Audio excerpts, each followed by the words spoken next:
The morning Maya Chen walked into the Iron Standard gym for the first time, she was carrying a gym bag that was older than some of the men training inside. It was a Tuesday in late October.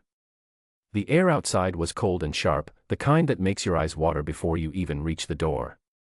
She pulled the heavy metal door open, stepped inside, and paused for just a moment to let her eyes adjust to the light. The gym was exactly what it looked like from the outside. No decoration. No music. No bright colors on the walls. Just iron, rubber flooring worn smooth in patches, and the low sound of effort. Barbells scraped against metal hooks. Someone exhaled hard at the far end of the room. It smelled like chalk and hard work, and Maya liked it immediately. She found an empty stretch of floor near the back, set her bag down quietly, and began to warm up. She moved slowly and carefully, the way someone does when they know their body well. Nobody paid attention to her for the first few minutes. Then Darnell noticed her. Darnell was 38 years old, broad across the shoulders, with hands that looked like they had been built for lifting things. He was a firefighter. He had been coming to this gym for 4 years, and he moved through it the way a person moves through their own house. He nudged his training partner, Marcus, and tilted his head in Maya's direction. "Yoga studio is down the street," he said, not quietly. A couple of the other men nearby smiled. One of them, a young man named Trevor who had only been training seriously for about a year, laughed out loud. Maya did not react. She had heard variations of that comment many times before, in many different gyms, in many different cities. She had learned a long time ago that responding to it was a waste of energy she needed for other things. She kept warming up. Then she walked to the deadlift platform, loaded the bar carefully, and pulled a weight that made Trevor stop laughing. He looked at Marcus. Marcus looked at the bar. Neither of them said anything. Only one person in the gym that morning gave Maya a different kind of look. His name was Ruiz. He was quiet, methodical, and had been training at the Iron Standard longer than Darnell. He watched Maya lift, gave a small nod, and went back to his own work without making a single comment. Maya noticed, and appreciated it. She came back the next day. And the day after that. She arrived early, trained hard, and left without talking much to anyone. After about a week, the joking from Darnell's corner had mostly faded into something more like mild curiosity. She was clearly strong. She was clearly serious. But none of them knew who she was, and she had not told them. The gym was owned by a man named Pete. Pete was 61, soft-spoken, and had been around serious strength training since before most of his members were born. He had brought Maya in quietly, without announcement, as the gym's new head strength coach. He had his reasons for doing it that way. He wanted her to have time to settle in before he made any introduction. He also suspected, correctly, that a formal introduction would go down better after people had already seen her train. Meanwhile, Darnell's group had a problem. For the past 6 months, they had been following a training program they had found online. It came from an anonymous fitness blog called The Standard Method. It was precise, well-designed, and it had worked extraordinarily well for all of them. Darnell's squat had gone up by 40 pounds. Marcus had finally broken a deadlift number he had been chasing for 2 years. Even Trevor, who was still learning, had made the kind of progress that usually takes much longer. They trusted the program completely. They talked about it the way people talk about something they do not fully understand but deeply believe in. Then Marcus's training partner, a quiet man named Joel, pulled a hamstring. It happened on a Thursday, during a set of heavy Romanian deadlifts. Joel felt it go, a sharp tug at the back of his left leg, and he set the bar down carefully and sat on a bench without speaking. By Friday morning it was confirmed. A grade 2 hamstring strain. He would be out for several weeks. The group was frustrated. They had been following the program's peaking block, the part of the training cycle designed to bring an athlete to their highest performance point in a short period of time. Peaking blocks are demanding.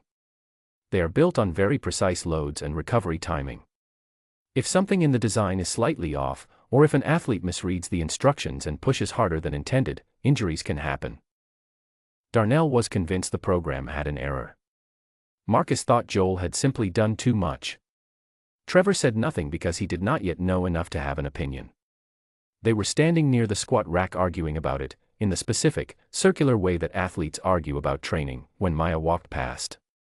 She had not intended to stop. She heard enough of the conversation to understand what had happened, and before she made a conscious decision to speak, she had already spoken. "The peaking block is fine," she said. "The error is in week 3. The load percentages are correct, but the rest intervals in the instruction notes were formatted wrong when the blog updated. It reads as 60 seconds. It should be 90. Your athlete did the right weights but did not recover enough between sets. That is what caused the strain." There was a pause. Darnell looked at her with the specific expression of a man who has just been corrected by someone he had not expected to correct him. It was not a kind expression. "We didn't ask," he said. Maya nodded once, picked up her bag, and walked toward the platform. She had said what was true. Whether they listened was not her responsibility. Pete had been watching from across the room. He had not planned to make introductions that morning. But he had seen the exchange, and he had seen Darnell's response, and something in him decided it was time. He walked to where Darnell, Marcus, and Trevor were standing. He was not someone who made dramatic announcements. He spoke in the same even tone he used for everything. "I want to introduce someone," he said. "This is Maya Chen. She has a degree in exercise science and has been a certified strength and conditioning specialist for 6 years. She has worked with professional athletes, military personnel, and first responders. As of this week, she is the head strength coach at this gym." He let that settle for a moment. "The Standard Method blog," he continued, "that program you have been running for the past 6 months, she wrote it." The room was not completely silent, because gyms are never fully silent. But in Darnell's corner, nothing moved for several seconds. Trevor looked at the floor. Marcus rubbed the back of his neck and stared at a point somewhere past Maya's shoulder. Darnell looked directly at her. His expression had changed. It was not the look from before. It was slower, more careful, and significantly harder to maintain. Maya did not say anything. She did not need to. She had not come here to win an argument. She had come to do her job. Darnell did not apologize that day. He went home, made dinner, and sat at his kitchen table for a long time. He thought about the 40 pounds he had added to his squat. He thought about the night he and Marcus had told each other, half joking, that whoever wrote the Standard Method must be some kind of genius. He thought about what he had said when Maya walked through the door, and what he had said when she offered the correction about the rest intervals, and what the gap between those 2 moments said about him. He did not like what he found when he thought about it honestly. The next morning, he arrived at the gym earlier than usual. Maya was already there, as she always was. She was reviewing notes on a clipboard and did not look up when he walked in. He stood a few feet away until she finished writing. "I owe you an apology," he said. "What I said when you walked in, and what I said when you tried to help us, that was wrong. I am sorry." Maya looked at him.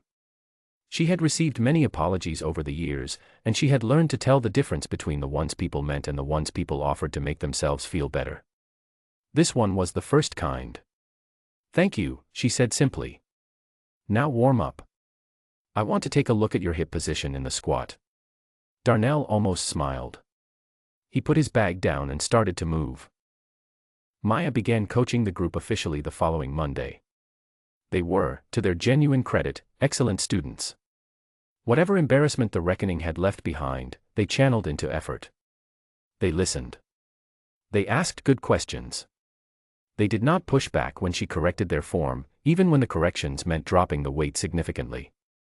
She found the specific error in the peaking block that had injured Joel and fixed it for the current cycle.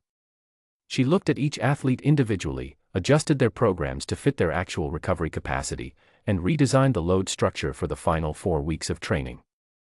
She was clear, direct, and completely certain of what she was doing. There was no performance in it. This was simply who she was and what she knew. In week 6, Marcus hit a personal record on the deadlift that he had been working toward for 3 years. In week 7, Trevor completed a squat at a weight he had not believed possible 6 months earlier. He sat down on a bench afterward with his hands on his knees and stared at the bar for a while, the way people do when something they wanted very much has finally happened and they are not quite sure yet how to hold it. In week 8, Darnell pulled 545 pounds off the floor. He stood there for a moment with the bar in his hands. Then he set it down, turned around, and looked at Maya.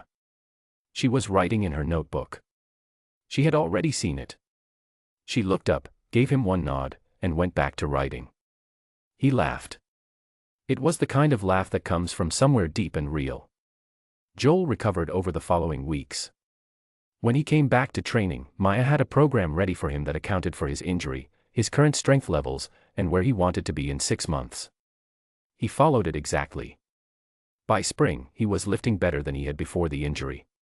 Word spread the way it does in close communities of serious people.